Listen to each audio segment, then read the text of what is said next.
Hello po, ako po si Kim Navarro, nananawagan po ako sa aming school. Sana po ako yung makapasok sa programming ng aming school na pa-scholarship sa mga estudyante. Ako po yung humingi ng awa sa inyong lahat na makapasok po ako sa scholarship. Dahil po napakahirap po ng buhay namin simula dati. Yung mama ko po dati, hirap na hirap po. Hindi po siya nakakapagpasok sa trabaho, hindi po siya natatanggap. Kasi po pipi siya. Yung tita ko po, yan po. Hindi din po siya makatulong sa pamilya kasi po may epilepsy po siya. Ma, hingi ka ng tulong sa kanila para po makapasok ko sa honor. At saka sa makuha ko sa scholarship.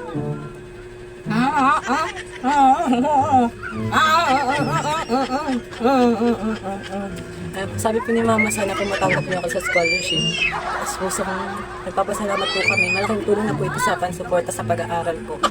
Yung tita ko po, yan po siya.